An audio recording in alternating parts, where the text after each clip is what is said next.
Bonsoir à toutes et à tous. Je suis très heureux de vous accueillir pour ce webinaire réalisé avec le Conseil régional de l'Ordre des experts comptables d'Occitanie en partenariat avec la Banque de France. Donc, nous avons deux thèmes à aborder ce soir. Nous commencerons par la cotation Banque de France. Elle a été modifiée le 8 janvier 2022. Voilà. Et je suis content parce que cette nouvelle cotation, elle commence vous allez voir au chiffre 1, alors qu'avant, elle commençait à 3. Donc maintenant, on va avoir toute la traduction de la cotation maintenant. Le deuxième thème sera la restructuration des PGE. La loi est sortie dernièrement et beaucoup de nos clients vont nous demander à restructurer leur PGE. Donc, vous savez que c'était conclu pour 6 ans. On peut demander à la restructuration, mais il faut passer par la médiation de crédit, etc. Mais je compte pour la présence de M. Desarnaud, que je remercie de sa présence.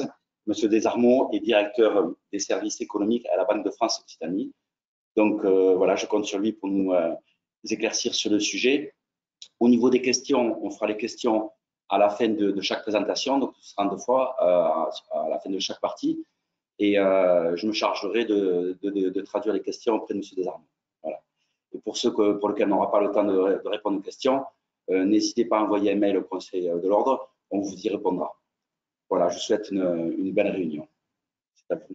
Merci, M. Nicolas, pour cette présentation. Donc, je vais la compléter en disant que les services économiques à la Banque de France de Toulouse, c'est la cotation des entreprises, c'est la cotation des groupes, c'est la médiation du crédit et c'est les études régionales de conjoncture.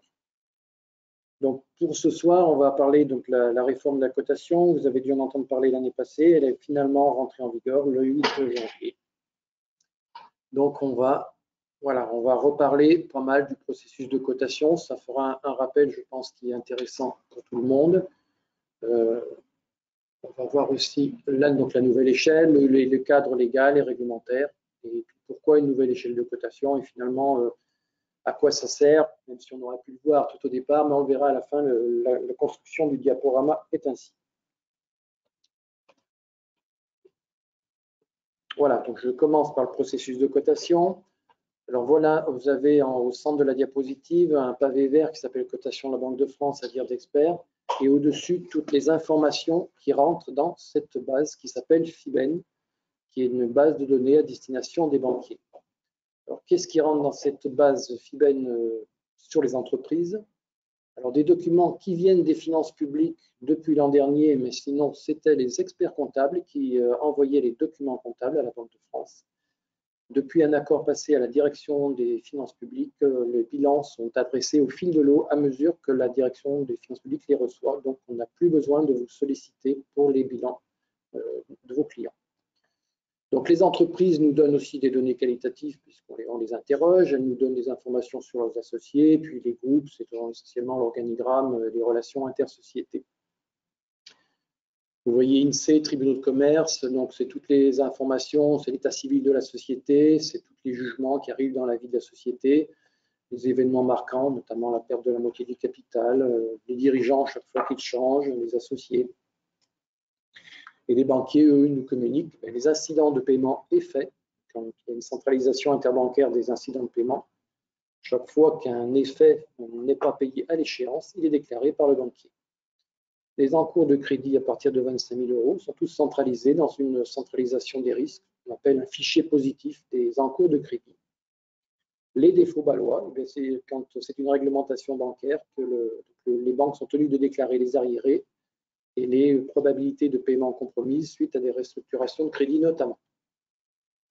On a des nouveaux déclarants qui sont les assureurs crédit, les assureurs caution et des autres financeurs, mais qui en quantité ne donne pas énormément d'informations, mais c'est vrai que c'est toujours bien d'avoir notamment les assurances crédit qui sont pour chaque entreprise, les plafonds d'assurance crédit notamment.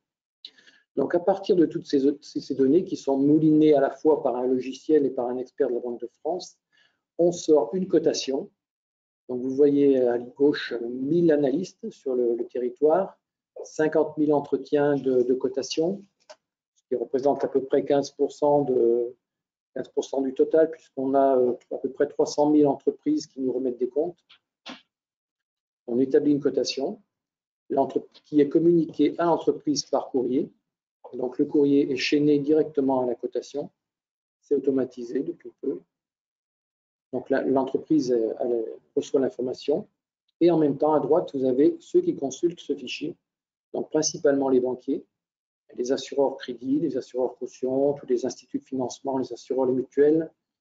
Et depuis peu, quelques conseils régionaux qui ont signé une convention. Mais l'essentiel des consultations dans le fichier FIBEN, c'est les banques. Voilà, donc ça c'est un rappel de le fonctionnement de la cotation. Ensuite, il y a deux processus de cotation. Donc vous voyez deux colonnes, à gauche, à droite. Alors, une cotation à dire d'expert. Donc là, c'est si le chiffre d'affaires est supérieur ou égal à 750 000 euros. Donc s'il est supérieur ou égal à 750 000 euros, le bilan prend la voie de gauche. Donc analyse financière sur la base du document comptable, information extra-comptable, collecte d'informations auprès des dirigeants et cotation sur l'ensemble des positions de l'échelle de cotation. C'est celle qu'on va voir ce soir. Et lorsque l'entreprise fait un chiffre d'affaires inférieur à 750 000 euros de chiffre d'affaires, donc la cotation, elle résulte uniquement d'informations qu'on a recueillies auprès du greffe des tribunaux de commerce et de la centralisation des effets, des incidents de paiement sur effet. Ce qui veut dire qu'en l'absence de ces informations, la cote de crédit est zéro, c'est-à-dire zéro, rien à signaler. Mais par contre, si l'entreprise publie une perte de la moitié du capital, ou si elle a un jugement, ou si elle a des incidents, là, elle aura une cotation qui sera forcément défavorable. Et ça n'a pas changé. C'est toujours le seuil, 750 000 euros, qui fait basculer l'entreprise d'une voie à l'autre. Donc, on va plutôt parler ce soir de la cotation à dire d'experts, puisque c'est là où il y a eu le plus de modifications sur l'échelle. Alors, dans cette analyse financière, elle se fait autour de 4 thèmes. La solvabilité, c'est-à-dire la structure financière. La liquidité, c'est la capacité de l'entreprise à honorer ses prochaines échéances dans les 2 ans. L'activité, la capacité bénéficiaire sur les 3 dernières années, et puis l'autonomie financière. Ça, c'est notre axe d'analyse financière qui n'a pas changé. Et à droite, on a la trame de l'analyse qualitative. Donc, quand on rencontre un dirigeant, on lui demande des informations sur son activité, ce que l'entreprise fait réellement, qui sont ses clients, ses fournisseurs, quelle perspective est là, comment se passe l'exercice en cours, quel est son objectif, son business plan, comment elle finance ses besoins et quel est l'état de sa trésorerie. Tout ça, c'est du qualitatif qu'on incorpore à la cotation. Donc, à gauche, le pavé financier, étude de ratio, étude classique d'analyse financière, et à droite, du qualitatif qui provient de l'interview du dirigeant. Donc, un peu la même chose, alors en vert au milieu, donc vous voyez nos 4 axes d'analyse sur le dernier exercice comptable, donc activité, capacité, autonomie financière, solvabilité, liquidité. Ensuite, on a un cercle gris, c'est-à-dire qu'on fait cette analyse en pluriannuel sur les 3 dernières années. On regarde la tendance, on regarde l'évolution de chaque ratio ou de chaque agrégat. Et le cercle bleu, quand on a des informations qualitatives, puisqu'on n'en a pas toujours, mais on les rajoute dans notre analyse, et on a vraiment une analyse complète à la fois du financier, la profondeur d'analyse sur 3 ans, et du qualitatif pour l'entreprise dont on va mettre une cotation. Donc les entreprises qui réalisent un chiffre d'affaires supérieur à 750 000 euros. Alors, qu'est-ce qui a changé? C'était l'occasion de remettre à zéro tout notre process de cotation, donc notamment vérifier la pertinence des ratios financiers qui étaient utilisés. Là, pour ça, on les a utilisés en tenant compte de 5 années d'historique de défaut. On a repassé à la moulinette tous nos ratios prédictifs avec les 5 dernières années. Voilà. Ça nous a permis à la fois de conserver la plupart des ratios, mais on a trouvé aussi de nouveaux, notamment dans la liquidité. Il y a des nouveaux ratios qui sont apparus avec cette nouvelle méthode de cotation. Alors, ces ratios, on les met dans une classe de risque, c'est-à-dire qu'il y a des intervalles de valeur de ratio. À ces classes de risque, on associe un indice de résistance au défaut que l'on combine entre eux par les 4 axes financiers pour arriver à trouver une probabilité de défaillance. Et ensuite, la cotation. C'est assez complexe, c'est issu de méthodes statistiques Donc ça fait mouliner pas mal de bases de données, en tout cas historiques. Mais on procède de la sorte, alors qu'avant, on procédait directement plus avec une grille, tel ratio correspond à telle cote, alors que maintenant, on va chercher la probabilité de défaillance qu'on va positionner sur une échelle. Je vous montrerai un exemple tout à l'heure. Pour la partie qualitative, on l'a adapté donc on a un impact qualitatif qui est d'une plus grande granularité, c'est-à-dire on peut jouer sur plus de crans de cotation qu'auparavant avec le qualitatif, ce qui est logique vu l'échelle élargie. Une partie extra-comptable, donc des règles de contribution qui ont évolué pour s'adapter à la nouvelle échelle de cotation. Alors, on va prendre un exemple, une société qui est cotée 4, donc NEX, ça veut dire nouvelle échelle de cotation. Donc voilà, on fait l'analyse financière de nos 4 axes financiers, on regarde les ratios de ces 4 pavés. Alors le système les combine entre eux, je vous ai dit qu'il y avait des indices de résistance au défaut, des combinaisons de tout ça pour arriver à une probabilité de défaut de 2,2%. Donc une fois qu'on a ce calcul que la machine nous sort de 2,2%, on va essayer de la positionner sur l'échelle des cotations. Donc à gauche, vous avez l'échelle, à droite, les probabilités de défaut. Donc on a dit qu'on était à 2%. 2%, ça va se positionner du côté de cote 4. 2,2, c'est ça. Donc la cote financière, la première partie de l'analyse de cette société aura une cote 4. C'est-à-dire ces ratios la positionnent en une probabilité de défaut de 2,2%, donc sur une échelle de 4. Alors, vous allez sans doute me poser comme question, mais quelle marge de manœuvre vous avez pour intervenir dans cette belle mécanique?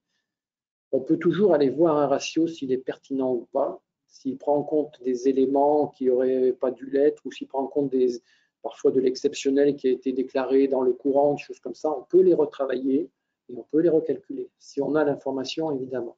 Mais, ça peut arriver, par exemple, des frais de personnel qui augmentent d'un coup sur une année, et puis on s'aperçoit que c'était un licenciement qui avait fait augmenter. Alors, ce n'est pas le trend de l'entreprise, il suffit de retravailler, de remettre le bon ratio et on le repositionne dans notre échelle. Donc, on peut aller vérifier ces ratios, notamment, c'est le premier travail de l'analyste, c'est d'aller voir pourquoi la machine a positionné l'entreprise sur ce segment-là. Donc, s'il valide, effectivement, donc on a une première partie d'analyse, une cote financière qui va être sur le 4. Pardon, je n'avais pas pris l'écran trop vite. Donc là, vous avez à gauche l'ancienne échelle et à droite la nouvelle. Donc, vous voyez, il y a 22 positions, il y avait 13 dans l'autre. Donc, une plus grande granularité. Puis, vous voyez qu'on parle de cotation éligible et de cotation non éligible. J'y reviendrai tout à l'heure, mais ce sera éligible au refinancement des banques, mais on verra dans les objectifs de la cotation, effectivement, ce vocable de cote éligible ou de non éligible. On peut déjà voir, par contre, que le segment se faisait entre 5 plus et 4 avant, pour ceux qui connaissent bien nos cotations, et que maintenant, il se fait entre 4 et 4 plus. Ce qui est marqué IPE, c'est incident de paiement sur effet, donc c'est quand il y a des rejets d'effets par les banquiers, donc l'entreprise était positionnée. Il y avait trois codes de paiement, 7, 8, 9, maintenant il y en a plus que 2, 7 et 8 PE. Et le P n'a pas changé, ça veut dire procédure judiciaire. Donc là, c'est quand on reçoit le jugement du tribunal de commerce. C'est la fin de vie de la société. Alors, il n'y a pas de cote défaut, effectivement. Elle réagit dans la cotation. Il y a une cote 0 en l'absence de documentation financière et d'informations négatives. Un client qui vous dit je suis X0, parfois on dit je suis 0, est-ce que c'est bon? Non, c'est pas vous êtes nul, si vous êtes 0, c'est bon. Justement, il n'y a pas d'info. Le tribunal ne nous a rien dit, il n'y a rien de publié, il n'y a pas d'incident, donc tout va bien. Voilà. Pour ceux qui ont un chiffre d'affaires inférieur à 750 000, ou ceux qui seraient supérieurs, mais dont on n'aurait pas eu les documentations comptables, quand l'exercice est prolongé, des choses comme ça peut arriver, pas tout de suite. Là, on va arriver sur le cadre légal et réglementaire qui est exigeant, parce que la cotation dépend à la fois d'un cadre national et d'un cadre européen. Le cadre national, c'est l'article du Code monétaire et financier, le 141.6. Alors, qu'est-ce qu'il dit cet article? Il dit que il habilite la Banque de France à se faire communiquer tout document nécessaire à ses missions fondamentales, dont le suivi du financement des entreprises, et la cotation en est un élément essentiel. Donc, on a accès à tous les documents comptables. Après, vous allez me dire, est-ce que ceux qui ont demandé une confidentialité, par exemple, au greffe, donc on va les avoir, mais on ne les diffusera pas. On respectera la confidentialité demandée au greffe, puisque c'est une information qui nous viendra du greffe. Donc, on ne diffusera pas aux banques les documents comptables. Par contre, la cotation sera bien diffusée. Ensuite, on rentre dans le cadre européen. Donc, la Banque de France et OEEC, Organisme externe d'évaluation du crédit. Ça, c'est tout ce qui est lié à la réglementation des fonds propres des banques. C'est les BAL 3, les BAL 2. Où il faut caractériser, mettre en fonds propres en fonction du risque crédit. Et aussi un deuxième statut qui s'appelle l'ICAS. Là, c'est en anglais, c'est In-House Credit Assessment. Là, ça fait partie du refinancement. Donc, la Banque de France, les banques peuvent amener à la Banque centrale des effets, des représentants des crédits qu'elles ont sur les sociétés les mieux cotées. On verra tout à l'heure pour se refinancer. Donc la BCE valide ce système d'évaluation du risque de crédit, donc il faut qu'il soit validé, il l'a été, mais chaque année il y a des exigences de performance. Donc pour nous, la performance, c'est de ne pas avoir de défaut dans les meilleures cotations. On a un plafond de défaut pour chaque cotation qui est très strict, en tout cas pour les meilleures cotations, qui doit être à 0 défaut pratiquement. On peut trembler, nous, s'il y en a vraiment on a un vent d'une difficulté sur une société les mieux cotées, parce qu'on va falloir remonter l'incident jusqu'à la Banque centrale européenne. Donc la cotation doit discriminer avec fiabilité les entreprises entre elles en fonction de leur risque de crédit. La population des entreprises bénéficiant des meilleures cotes doit présenter un taux de défaut très faible, c'est ce que je vous ai dit. Et à la fin, ce qu'on appelle backtesting, c'est que la BCE regarde et fait des audits sur nos systèmes de cotation, qui peut le valider ou l'invalider. S'il n'est pas fiable, elle l'invalidera et on ne pourra plus faire de cotation. C'est effectivement regarder de près là-dessus. Alors, à quoi sert la cotation? Donc, on lui trouve 3 rôles. Le premier, c'est un aide à la décision qui facilite le dialogue entre entreprises et banquiers, puisque les banquiers connaissent la cotation, donc ils peuvent dialoguer avec le chef d'entreprise qui, lui, a toujours sa cotation et effectivement, c'est un point de référence. C'est un outil de supervision bancaire et aussi un rôle dans le refinancement des banques auprès de l'eurosystème. Donc là, on va voir les 3 rôles. Alors, le premier, c'est l'outil d'aide à la décision facilitant le dialogue entre les entreprises et les partenaires financiers. Donc, la cotation elle est reconnue des 2 parties. Hein, elle est objective, elle est indépendante. Et puis aussi, elle est gratuite. Hein. L'entreprise n'a pas besoin de payer pour se faire noter, comme pour les grandes entreprises qui ont besoin de rating auprès des grandes agences de notation. Ça coûte souvent fort cher. Là, ce n'est pas toujours une bonne nouvelle d'avoir la cotation, mais en tout cas, c'est gratuit et c'est une position sur une échelle. Ça donne un regard extérieur et objectif sur la situation financière de l'entreprise. Pour les prêteurs, c'est un instrument d'évaluation du risque. Ils en ont eux aussi en interne, souvent. En tout cas, ils la comparent souvent avec la nôtre pour être sûr qu'ils sont bien dans la même approche. Alors, l'outil de supervision bancaire, ça permet aux banques de calculer leurs besoins en fonds propres en fonction des règles de solvabilité adoptées par l'eurosystème. Là, on est en plein en BAL 3. Si un crédit est risqué, il faut mettre un peu plus en fonds propres. S'il est dans une meilleure cotation, on peut mettre beaucoup moins. C'est plus intéressant pour une banque d'avoir un crédit sur une bonne cotation, puisqu'elle sera allégée en fonds propres. Alors que si c'est une cotation risquée, il faut mettre plus en fonds propres. Donc, il faut lui tarifer un coût du risque supérieur. Ça permet aussi au superviseur bancaire, la CPR, de regarder le portefeuille de créances des banques, de voir que la partie risquée, la partie moins risquée, la partie très risquée, puisqu'ils ont les cotations à disposition. Donc voilà pour la supervision. Le refinancement, tout à l'heure j'ai parlé de cotations éligibles ou cotations non éligibles. Donc ça c'est important, les banques déjà elles se refinancent entre elles, mais quand elles viennent auprès de la Banque de France pour avoir des liquidités, c'est souvent des prêts intrajournaliers ou à très courte échéance, on leur demande de mettre en garantie des crédits qu'elles ont sur les meilleures cotations. Donc ça leur permet d'avoir des liquidités plus facilement si elles ont un portefeuille de bonnes cotations. Vous allez peut-être me demander s'il y a d'autres pays qui fonctionnent comme ça, du refinancement sur créances privées, ce qu'on appelle le collatéral. L'Allemagne en fait, mais l'Italie aussi et l'Espagne, mais sur des volumes inférieurs.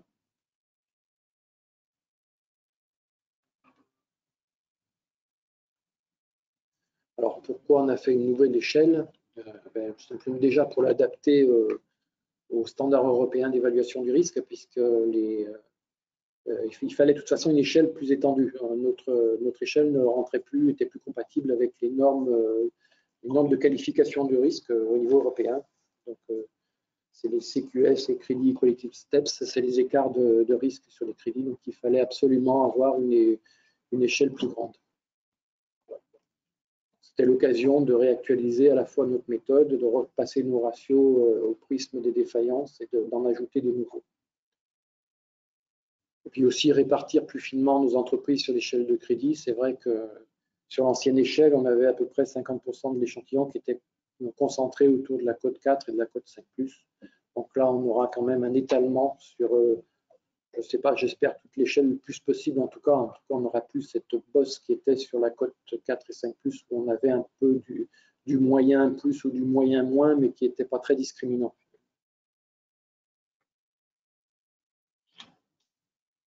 Donc aussi pour aider les entreprises à mieux comprendre leur perception, c'est leur expliquer un peu plus finement la position qu'on peut avoir sur leur qualité de crédit. Donc, je rappelle la définition de la cotation, c'est la capacité à honorer ses engagements financiers à un horizon de 1 à 3 ans. Ça ne dit que ça ne dit pas d'autres jugements, mais c'est... Voilà, donc aussi on est à disposition pour tout contact. Donc là, il y a un numéro de téléphone, il y a un mail générique qui va à Paris, mais on peut, oralement, je peux vous donner un mail dans chaque département. Donc c'est la ville où il y a la Banque de France, donc c'est en général la ville-préfecture. Par exemple, en Haute-Garonne, c'est toulouse.ent comme entreprise, @banque-france comme ça.fr. Donc là, vous faites un mail pour demander une explication ou un rendez-vous, et ça arrive directement dans la Banque de France du département. Donc, on en a des experts comptables ou des entreprises qui nous disent je ne comprends pas ma cotation, on peut se faire un entretien qui peut avoir lieu par téléphone ou en physique, il n'y a pas de souci. Hein. Donc là, on est tout à fait ouvert et ça nous apporte aussi des éléments, ça enrichit notre cotation. Parce que vous imaginez que coter uniquement avec une IAS fiscale et un code NAF, donc on est loin de savoir ce que fait l'entreprise et puis notamment pour les meilleures cotations, on a besoin de qualitatif. Une entreprise ne pourra pas avoir la meilleure cotation si on n'a pas un entretien. On ne sait pas s'il n'y a qu'un seul client dans le poste client. On a besoin de savoir ce qu'elle fait, d'avoir un horizon, un minimum. Donc, pour les meilleures cotations, c'est plutôt nous qui sommes demandeurs. Et puis, pour les cotations un peu plus risquées, j'imagine que l'entreprise est plus intéressée pour savoir comment elle pourrait améliorer sa cotation. Et là, nous demande le rendez-vous. Donc, si vous avez des questions sur la cotation, je suis à disposition.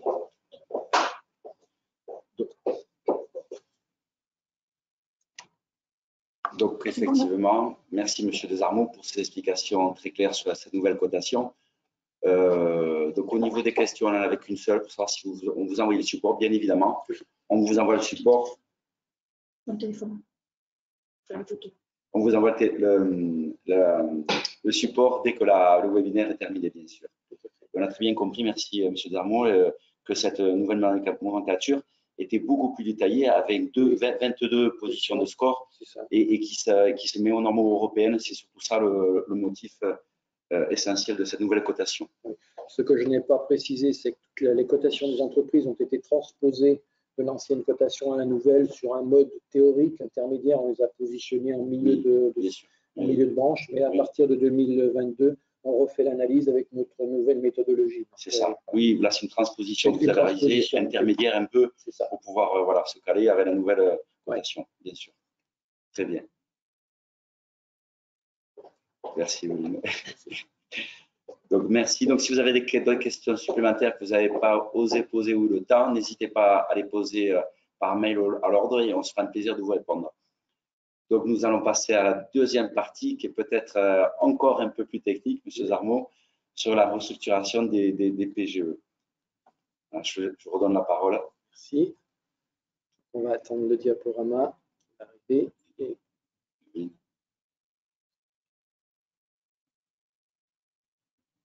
Tu peux tourner l'écran.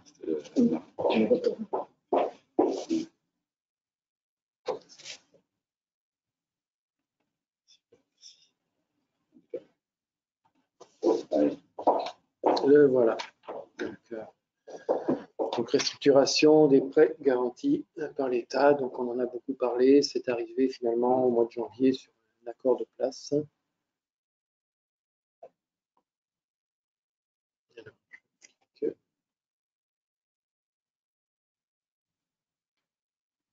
Il veut pas.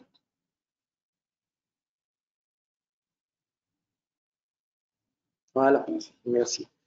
Donc là, quelques informations, un peu un état des lieux sur les PGE. Donc à gauche, le nombre de PGE. Donc il y en a 700 000 pour 143 milliards. Donc ça, c'était au 31 décembre. C'est du volume. À droite, on a une sorte de simulation. On avait essayé de voir avec les banques comment les entreprises allaient rembourser leurs PGE. Au 31 décembre, il y avait le choix des clients était fait pour 85% des PGE. Il y en a 16% qui comptaient les rembourser intégralement en 2021 et 84% qui voulaient l'amortir. Et sur ces 84%, il y en a 32% qui faisaient un amortissement simple sur les 5 années qui restaient et les autres 52% qui souhaitaient souvent une année supplémentaire. Donc, c'est tout à la fin. Sur 4 ans, on est à 45%. Déjà, ça représente qu'une partie des PGE qui seront remboursés sur 4 ans de façon à faire 2 ans de différé, 4 ans de remboursement, 6 ans. C'était le maximum de la norme européenne d'aide aux entreprises. On ne pouvait pas aller plus loin.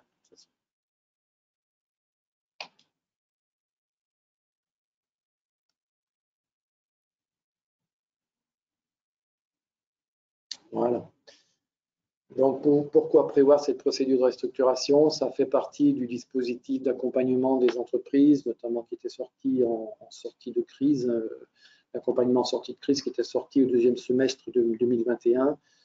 Le leitmotiv était de détecter les entreprises qui pourraient avoir des fragilités, les orienter et leur proposer à chacune une solution adaptée à leur situation. Donc là, il y a un catalogue. Voilà, toute une boîte à outils financière qui avait été mise à disposition. Donc le premier, c'était le prolongement des PGE jusqu'au 30 juin 2022. Il y avait les soutiens publics, donc avec des prêts exceptionnels qui étaient notamment faits par les CODEFI, voilà, sur des fonds d'État, le fonds de transition pour les ETI, des plans d'appurement de dette fiscale et sociale qui étaient très facilement accessibles, qui sont toujours. Après, tout ce qui est tribunal, information plus précoce, un mandat ad hoc spécifique de sortie de crise, une procédure de conciliation attractive, une procédure collective simplifiée. Et il manquait quelque chose, c'était la restructuration des PGE dans le cadre de la médiation du crédit. Donc ça s'est fait avec un accord de place du 19 janvier 2022 qui s'applique à partir du 15 février. Cet accord de place, il est signé par Bruno Le Maire, ministère de l'Économie, le gouverneur de la Banque de France qui représente la médiation et puis le représentant de la Fédération bancaire française. Ce sont les 3 qui ont signé cet accord. Voilà, alors la restructuration des PGE, il y a déjà 2 cas où elle pouvait se faire, je vais dire, sans problème. C'était quand elle restait dans les 6 ans, la structuration du PGE avec sa banque. Si une entreprise le fait avec sa banque, mais qu'on reste dans les 6 ans, bon, pas de souci. La garantie de l'État, de toute façon, va jusqu'à 6 ans, donc il ne se passe rien. La restructuration du PGE, donc la garantie pouvait être prolongée dans le cadre d'une procédure amiable collective. Donc là, vous avez la liste des procédures qui maintenaient la garantie de l'État jusqu'à la fin de la procédure. Donc les redressements, les sauvegardes, les décisions. Donc là, effectivement, la garantie était prolongée d'office jusqu'à la fin du processus judiciaire. Donc, il s'est rajouté la restructuration du PGE dans le cadre de la médiation du crédit avec maintien de la garantie de l'État dans la limite de 2 années supplémentaires et 4 par exception. Donc, de 6, on peut passer à 8, éventuellement à 10. Mais on voit que c'est déjà, c'est souhaité que ça soit limité sur les 10 ans si on ne peut pas faire autrement que les 2 ans supplémentaires. Donc, c'est un outil supplémentaire dans des situations limitées en privilégiant le choix du remboursement. Ce n'est pas une option comme le différé supplémentaire où on n'y avait qu'à cliquer ce que vous voulez, le différé supplémentaire. Non, c'est quand même quelque chose qui est plus complexe à mettre en œuvre, qui a d'autres effets et on veut que ça reste exceptionnel. Voilà, donc quelles entreprises peuvent en bénéficier de cette restructuration par la médiation du crédit? Donc, les conditions, c'est que la procédure elle est ouverte aux PME qui ont bénéficié d'un ou plusieurs PGE, mais pour un montant qui ne dépasse pas 50 000 euros. Donc là, une entrée à 50 000 euros. Donc il y a 2 entrées inférieures à 50 000 et supérieures à 50 000. on va rester pour l'instant inférieur à 50 000, enfin inférieur ou égal à 50 000, alors que là, c'est la médiation qui traite. Donc, il faut que le remboursement du capital au cours des années à venir pose difficulté. Il ne faut pas qu'une entreprise qui soit à l'aise financièrement dise je veux décaler le mois de 2 ans parce que ça m'arrange, je vais dépenser mon argent pour autre chose. Non, il faut que ça les pose des difficultés de rembourser en 2022. La procédure n'est pas un droit à restructuration, c'est une solution personnalisée. Alors, par exception, nous on rajoute limiter, souligner le conseiller départemental à la sortie de crise pour orienter vers la procédure des entreprises avec des PGE supérieurs à 50 000 €. Donc, c'est possible, mais lui, là, l'entrée, c'est le conseiller départemental de sortie de crise. C'est lui qui regarde si l'entreprise doit bénéficier de la médiation ou doit aller au tribunal. Donc, le conseiller départemental de sortie de crise, ici en Haute-Garonne, c'est Philippe Fernandel de la DGFIP. Il y a la boîte, c'est la DGFIP, enfin, c'est la DRFIP, pardon, qui s'en occupe. C'est l'entrée, c'est lui. Alors, les conséquences de cette restructuration, effectivement, donc c'est le classement en prêt non performant de tous les crédits dans les comptes de la banque. Parce qu'en fait, on va voir tout à l'heure qu'on va restructurer tous les crédits à maturité. Donc, ça classe l'entreprise, comment dire, entre guillemets, en défaut. C'est-à-dire que la banque ne va pas recevoir la rémunération qu'elle aurait obtenue s'il n'y avait pas eu restructuration. Donc, elle va dire cette entreprise est déclarée en défaut. Donc, c'est qu'une déclaration, mais si plus tard elle veut revue des financements, ça peut être ennuyeux, notamment si elle était bien cotée Banque de France, là où ça l'exclut des meilleures cotations, ça l'exclut du refinancement. C'est sûr qu'une cotation éligible, elle ne pourra plus l'avoir si elle est en défaut. Alors, on imagine que la plupart des entreprises qui vont venir n'auront pas des cotations éligibles, ça serait, je pense, l'exception. Mais en tout cas, c'est un effet qu'il ne faut pas oublier. Alors, comment ça fonctionne? Donc, l'entreprise, alors, c'est là où on a besoin de l'expert comptable sur les 3 premiers points. C'est lui qui va nous dire que l'entreprise n'est pas en situation de cessation de paiement, parce que si elle l'est, c'est plutôt au tribunal que de passer du temps en médiation. Que l'entreprise n'est pas en mesure d'honorer ses échéances de PGE en 2022. Donc, on est entre deux situations. Hein. Elle n'est pas en cessation de paiement, mais elle ne peut pas honorer son échéance de 2022. Et en même temps, elle dispose de perspectives commerciales et financières à même d'assurer sa pérennité, c'est-à-dire un carnet de commandes, une entreprise qui est suffisamment implantée, enfin, que l'expert comptable connaît bien, qui dit si l'activité est normale, elle a du travail, enfin, on est dans le bâtiment, il y a du travail, par exemple, ça, voilà, on peut attester, on peut donner quelques éléments qui attestent ça. Donc, pour démarrer, l'entreprise, elle va se tourner vers son expert comptable là, pour avoir cette attestation sur ces 3 premiers points. Bon, ensuite, le 4e, il faut qu'il n'ait pas sollicité la médiation pour structurer un PGE parce que c'est un droit qui est sur une seule fois, évidemment. Le point 5 est important parce que la procédure porte sur le PGE et les autres concours bancaires à maturité, c'est-à-dire tous les concours bancaires qui ont une échéance. C'est tous les concours sauf le crédit bail et sauf la facturage et sauf les concours à durée indéterminée comme les découverts qui peut rester. Mais tous les crédits qui existent, qui ont une échéance, vont être restructurés en même temps. Il n'y a pas de raison que la restructuration ne porte que sur le concours de l'État, et donc les autres banques devront aussi restructurer leurs autres concours. Alors, l'entreprise, une fois qu'elle a eu cette attestation d'expert comptable, elle va voir sa banque, elle lui montre qu'elle a tous les éléments du dossier. Donc, en fait, la banque va juste se borner à constater, faire une production de constatation, une sorte de mail en disant le dossier est complet, l'expert comptable a bien donné les éléments, l'entreprise n'a pas sollicité la médiation et elle a d'autres crédits qu'on a restructurés. Donc, voilà, c'est juste un élément qui va se joindre au dossier. Ensuite, que faire? Ensuite, la saisine de la médiation, c'est comme sur les autres dossiers de médiation, c'est uniquement sur le site du médiateur du crédit. Donc, c'est la même entrée qu'une médiation classique, en précisant bien que c'est une restructuration de PGE parce qu'il y a un suivi statistique spécifique. Donc, pour saisir le dossier, l'entreprise doit avoir besoin de l'attestation d'expert comptable ou du commissaire aux comptes sur les 3 points vus précédemment. La constatation, ça peut être un mail par au moins une des banques concernées pour l'ouverture de la procédure que le dossier est complet. Comme pour une médiation, on va lui demander des documents financiers, donc compte de résultats, bilan des 2 derniers exercices, et le total de la dette bancaire restant à rembourser à chacune de ces banques. Donc, on veut un état financier de chacun des emprunts. Et une situation de trésorerie prévisionnelle. Alors là, pour celui-ci, on a mis à 12 mois au lieu de 6 mois. Bon, après, l'exercice pour une TPE de donner un plan de trésorerie à 12 mois, c'est pas toujours, c'est un peu formaliste. Ça permet en tout cas de prendre en compte la saisonnalité. Souvent, quand il y en a une dans l'exercice, c'est vrai qu'elle apparaît mieux sur 12 mois que sur 6. C'est un document parfois un peu théorique. Un état des dettes fiscales et sociales dont l'entreprise va sur son site, son espace fiscal ou URSSAF et lui dire un état qui dit qu'elle n'a pas d'arriéré, c'est rapide ça. Et tout autre document permettant de justifier des difficultés de l'entreprise, de leur caractère temporaire, des perspectives commerciales et financières, même d'assurer sa pérennité. Par exemple, le plus simple, c'est un carnet de commandes, dire on a des marchés avec telle entreprise, donc si on a la restructuration, on repart, on continue, on n'est pas en recherche de... Il ne s'agit pas de sauver une entreprise qui va se remettre sur le marché son client, c'est pas ça, c'est vraiment l'entreprise, elle a déjà ses marchés, elle existe déjà, et la restructuration de PGE lui permet de poursuivre, de répondre à ses clients qui sont déjà là.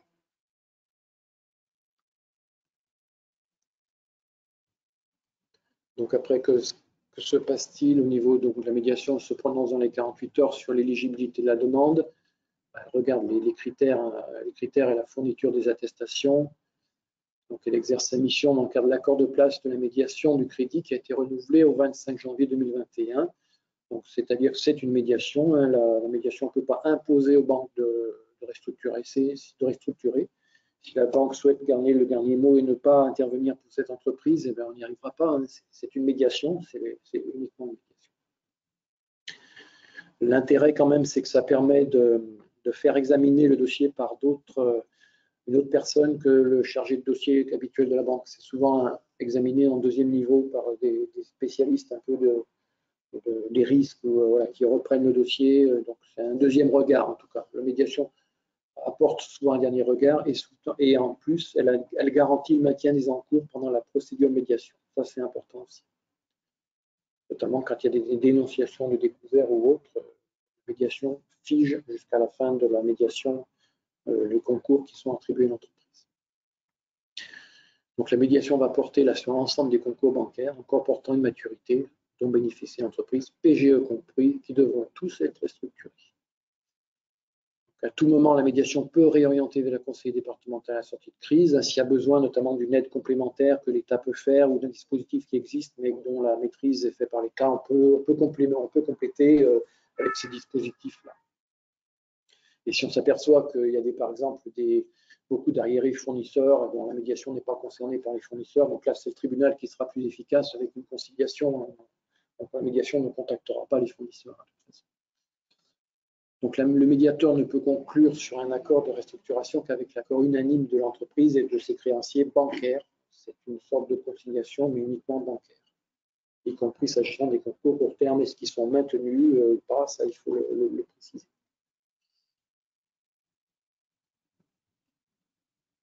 Alors, la procédure est décidée au cas par cas, n'est mise en œuvre, entre autres choses, que si elle est de nature à assurer le redressement de l'entreprise. Voilà.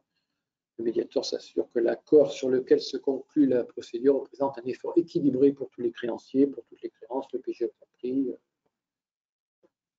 Alors, l'accord ne peut porter pour le PGE et les autres crédits que sur un prolongement de la durée de remboursement, notamment pour le PGE de 2 ans, et par exception de 4 ans. Alors, ça veut dire que si c'est la seule solution, c'est 4 ans, mais si on ne passe pas à 2 ans, on va le faire à 4 ans ou à 3 ans, si évidemment c'est la seule solution. On peut aussi avoir un changement de profil de remboursement, un différé de remboursement du PGE de 6 mois, c'est-à-dire que l'entreprise aura eu ses 2 ans et on peut rajouter 6 mois dans le cadre de la restructuration du PGE. Voilà, donc après l'accord qui est conclu, bon, il donne l'accord à un constat d'accord signé qui est normé. Il y a un modèle dans l'accord de place. Donc voilà, s'il se présente comme ça, c'est un modèle harmonisé. Donc d'abord l'information sur l'entreprise, un état des dettes, un tableau de toutes les dettes bancaires. Et après, les modalités de restructuration de chaque crédit bancaire, les PGE, les autres dettes bancaires. Est-ce que les banques maintiennent ou non les lignes de trésorerie? Voilà, donc ça c'est la trame de l'accord de médiation qui est signé par les banques et l'entreprise. C'est un accord type. Ce qu'il ne faut pas oublier, c'est qu'à la fin, une fois qu'il y a accord, la banque va le reprendre sous forme d'avenant au contrat de crédit qu'elle avait fait avec l'entreprise. Donc il y aura quand même une deuxième signature d'avenant par l'entreprise de tous ces crédits qui sont restructurés et soulignés, y compris les aspects taux d'intérêt et assurance et garanties qui demeurent à la main des banques, qui ne font pas partie de la médiation. Donc, effectivement, les PGE ont été accordés à des taux extrêmement faibles, puisque c'était les taux de marché à l'époque. Après, si en restructurant, il y a un taux un peu plus élevé, c'est possible. Ils sont encore bas de toute façon, mais là, c'est la banque qui donne le taux d'intérêt. Elle s'était engagée à facturer au coût de leurs ressources quand elle a fait les PGE. Si leur coût de ressources augmente, le taux d'intérêt augmentera forcément un peu. Là, je crois qu'on doit arriver, oui, pratiquement. C'était la fin du diaporama. Donc, tout ça pour vous dire que depuis l'entrée en vigueur du 15 février, on a très peu de demandes en médiation pour l'instant. Ça va se limiter sur la région Occitanie, ça va se compter sur les doigts d'une main pour l'instant, le nombre de restructurations PGE qui ont été limitées. Mais peut-être que les entreprises sont en train de s'interroger ou de consulter leur expert comptable sur les dispositions et les documents à fond. Très bien. Merci, donc, monsieur. Toutes les informations sont sur le site de la médiation du crédit ou de la Banque de France. Pas de souci. Très bien, très bien. Merci, monsieur Desarmonts, pour toutes ces explications. On a bien compris qu'effectivement, on pouvait demander à faire renégocier les PGE, mais ça passe par la médiation du crédit. Oui. Et ce n'est pas dénué d'incidence vis-à-vis de la cotation de la Banque de France. C'est un inconvénient. Et qu'on restructurait, quand on restructure le PGE, on restructure la totalité de l'endettement bancaire, etc. Oui, oui. Et c'est le banquier qui choisit le taux auquel il va renégocier ça, etc. C'est ça. Oui, et il faut surtout que toutes les banques soient d'accord pour s'aligner sur cette restructuration. S'il y en a une ou deux qui ne souhaitent pas, on ne pourra pas avoir un étalement du PGE. Ça reste une médiation avec un accord de tous les partenaires financiers. C'est ça, exactement. Donc, on a eu 3-4 questions. Alors, si j'arrive à les lire. La médiation du PGE étudie la restructuration du PGE et aussi les concours bancaires, mais les autres prêts sont restructurés aussi en même temps. Est-ce qu'on peut monter la question? Je ne vois pas tout en entier. Ça, c'est ce qu'on vient de dire, effectivement. Oui, tous les concours bancaires, ceux qui ont une maturité, effectivement, qui ont une date d'échéance. Par exemple, le crédit bail n'en fait pas partie, et le découvert n'en fait pas partie si la banque le maintient. C'est ce que vous disiez, oui, voilà, exactement. On a déjà répondu à l'intérieur du. Alors, il y a une question sur les PGE supérieurs à 50 000 euros, là, parce qu'il y en a beaucoup, effectivement. Donc, alors, le point d'entrée-échange, c'est le conseiller départemental à sortie de crise qui va analyser la demande, demander le document à l'entreprise et demander les mêmes choses à l'expert comptable. S'il voit que la médiation peut le traiter, c'est-à-dire que le passif est unique à restructurer uniquement bancaire, il va l'envoyer en médiation. Et là, on reprend le chemin des moins de 50 000. S'il estime qu'il faut des aides de l'État, c'est lui qui peut organiser avec le CODEFI, le passage de dossier en CODEFI pour mobiliser des aides de l'État. Et s'il pense que c'est le tribunal de commerce qui est la meilleure solution, il va l'orienter directement auprès du tribunal de commerce. Très bien. Et après, on a une dernière question, celle juste en dessous, celle-là. Peut-on rembourser un PGE de manière anticipée, à savoir au bout de 3 ans? Oui. J'ai la trésorerie, je ne souhaite pas attendre le délai de 5 ans. Oui. Pour moi, oui, il n'y a pas de souci. La question que certains essayent de poser, c'est si je rembourse et que je refais un PGE pour avoir encore un nouveau 2 ans de différé, je ne fais pas ça. Mais si c'est qu'un remboursement, ce n'est pas l'esprit. Voilà. Non, effectivement, ce n'est pas l'esprit. Bon, très bien. Je pense qu'on a apuré les questions. Pour les coordonnées, on trouve sur Internet du conseiller départemental en sortie de crise. Il a un mail, effectivement, c'est Philippe Fermanel pour le 31, mais dans chaque département. On connaît bien, c'est le conseil régional. Oui. Voilà, c'est notre commissaire du gouvernement délégué. Oui, vous enverrez le support. Oui, et donc on l'a précisé tout à l'heure, effectivement, vous aurez tous le support des 2 interventions, bien évidemment. Et on est à votre disposition par mail auprès sur le conseil régional si vous avez d'autres questions complémentaires. Tant que j'y suis, il y en avait une qui est arrivée à la fin de la première intervention. On avait commencé, je pense que c'est…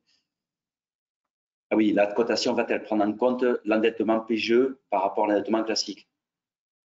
Oui, c'est un endettement. Après, il y avait beaucoup de bilans de 31/12/2020 qui avaient de l'endettement et la même chose en trésorerie. Donc, on a été effectivement comme on avait. Ah oui. Et parfois aussi, on n'avait pas les PGE, le remboursement du PGE n'était pas encore décidé, donc il était tout en court terme. Donc, notre logiciel s'affolait en disant qu'est-ce qui arrive, un Oui. crédit court terme de ce Oui. montant-là, Oui. alors qu'on avait trésorerie, mais là, on a pris en compte, effectivement. Vous l'avez neutralisé. On l'a neutralisé, et souvent, comme on avait les déclarations des banquiers, on voyait qu'il était réparti, c'était à moyen terme après. D'accord. Au moment où on faisait l'analyse, il était déjà passé à moyen terme. De toute façon, dans tous les cas, quand il y a un PGE, la cotation Banque de France en tient compte, évidemment. Oui, comme Oui. un crédit, oui, tout à fait. Bien sûr.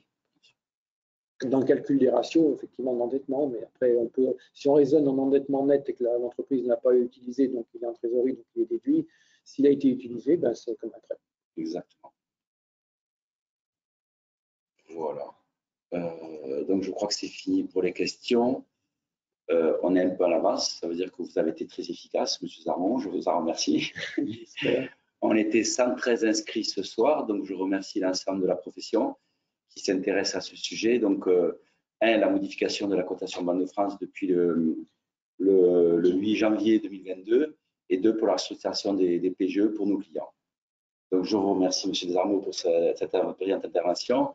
Merci. Et je vous dis à bientôt. Merci Bonne pour votre soirée écoute. à toutes et à tous. Bonne soirée.